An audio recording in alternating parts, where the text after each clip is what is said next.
Cuando se trabajaba antes, como estábamos trabajando en la carpintería, era una diferencia muy grande, porque lo que se hacía en aquellos años era hacer las cosas, pero no había esa brisa. Lo importante que era hacerlo bien. Y yo por la noche iba, bien de sacrificio hacíamos nosotros antes, trabajaba aprendiendo la carpintería. Por la tarde iba a clases particulares para saber la cosa esta de los problemas, de las 4 reglas. La ilusión nuestra en aquellos años era tener un oficio y aprender las 4 reglas.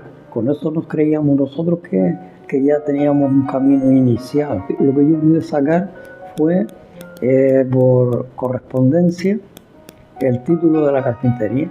La gente normalmente salen contentos de ver esto, y al mismo tiempo nos dicen que se quedan satisfechos por la conservación que se está y por tenerlos vivos, los museos, porque los museos prácticamente le llamamos museos vivos, porque en la carpintería está, por ejemplo, el carpintero, en la escuela pues está el maestro, en la zapatería porque está el zapatero. Este es una garlopa. Se utilizaba en los años para enderezar los cantos de la madera, quiere decir los cantos de las puertas y todo eso, porque una puerta, si este canto que está aquí y este no están derechos, para la unión de la bisagra no funciona. Reblanes para desbastar la madera, después, por ejemplo, otros para hacerle la segunda revisión, luego hay otros más bajos para seguir rebotes, para quitar lo bruto, luego después hay aquí guillames, como son los que están aquí, que guillames.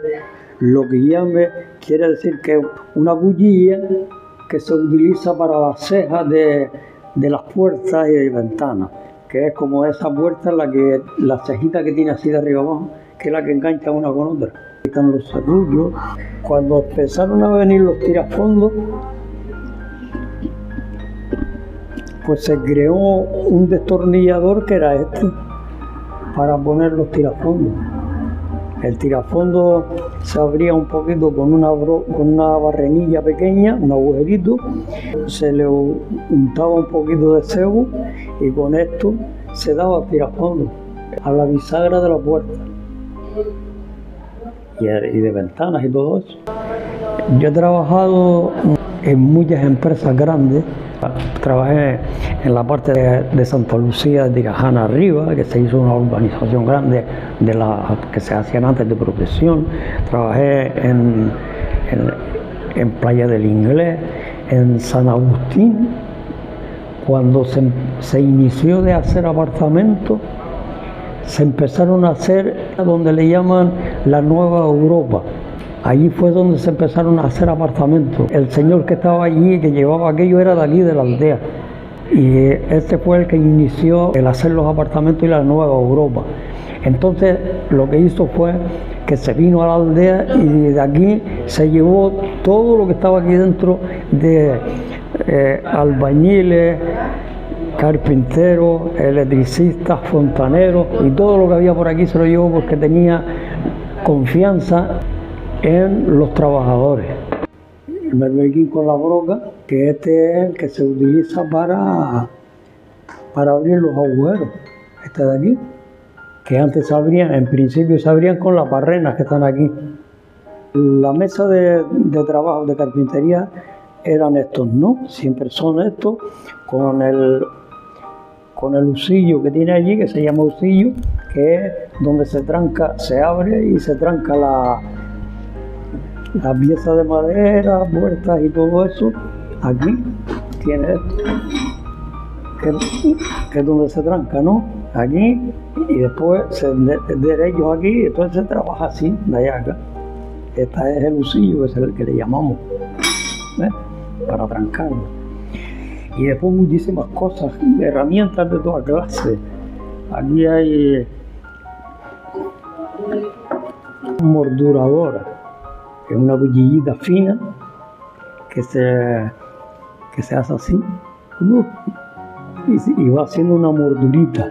Le llamamos morduras y acanaladas para las canales y todas esas cosas.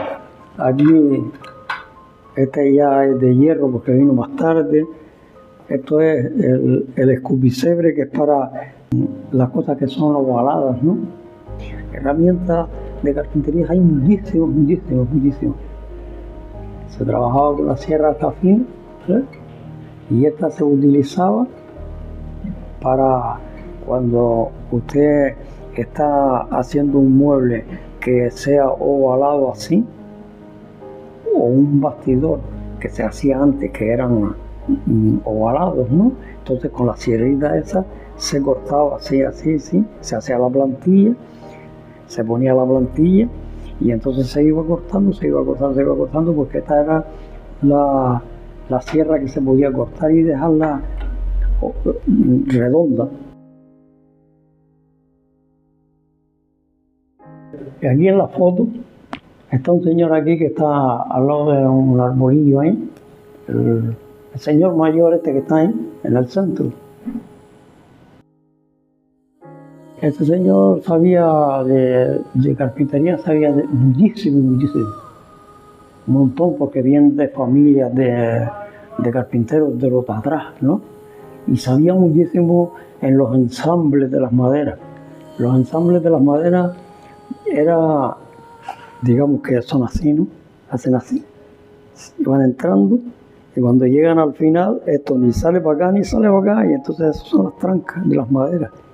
Esta puerta puede tener lo mismo que tiene la casa, que yo creo que tiene lo menos 200, no, pero por lo menos 150 años tiene. Lo que hacían ellos es coger la sierra gigante aquella, cortaban el pino, se cortaba por debajo, porque siempre se cortaba por debajo, y luego se corta a 2 metros o 3 metros de largo, y ese tronco tiene un sitio donde se amarra, ¿no? Se agarra, que eso lo hacían arriba, en la serrería, en la cumbre. El árbol era así, y luego con la sierra gigante aquella, uno cogía por una parte y otro cogía por la otra, y empezaban a cortar de arriba para abajo. Ponían un hilo trabado por esta parte, lo llevaban abajo, y por la otra parte hacían lo mismo, y el que se ponía por aquí se guiaba por este hilo y el otro se guiaba por el otro hilo, y entonces iban cortando así, para que las tozas de madera las sacaran así aproximadamente derechas. Luego después eran el cepillado para dejarla más o menos bien. Para partir de ahí era cuando se cortaban después en largueros así, en traviesas, en paneles, para formar la puerta, como de la Nayarli. Ahora, por ejemplo, lo que estamos hablando ahora del árbol, ¿no? El árbol ahora se mete en una máquina y sale por allá ya con la madera ella preparada. Va caminando, va cortando y sacando, y por allá salen tablas del árbol. Una diferencia a lo de antes, ¿no? Lo antiguo. En el pino canario está metido, por ejemplo, el pinotea, que es el que hablamos, que es una madera que es eterna, porque eso no se pica nunca. La tea, que eso se emplea siempre para todo, para puertas, ventanas, las iglesias sobre todo, y eso está conservado, eso no se va nunca. Y eso era la madera que se empleaba antiguamente aquí, porque ha ido desapareciendo. Se empleaba el pinotea, se empleaba el cedro, después viene el pino canario ya es más flojo, luego viene el almendrero, del naranjero. Se sacaban el aro del queso porque el naranjero es una madera noble, se deja llevar, y las queseras se hacían también, todo eso se empleaba del naranjero.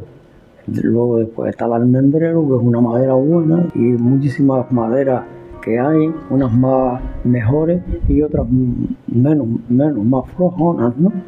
Y esa era la historia de antes de lo que era la madera allí en Canarias. Ahora ya después las maderas venían de afuera. Últimamente, después de los años aquellos de atrás, que aquello costaba un montón de trabajo.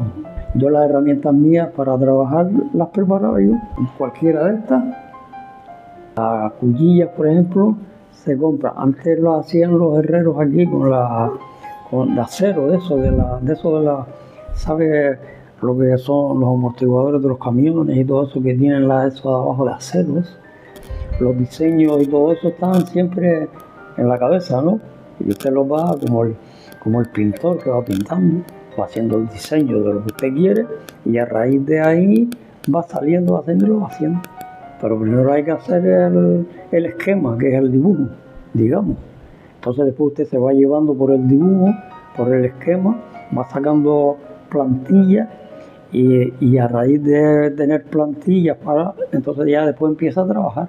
Porque sin las plantillas son primordiales, ¿no? Porque esas son las que nos va guiando al sitio de la terminación del mueble. En la aldea, por ejemplo, y en otros pueblos se hacía antes de todo, ¿no? Se hacían ataúdes, por ejemplo.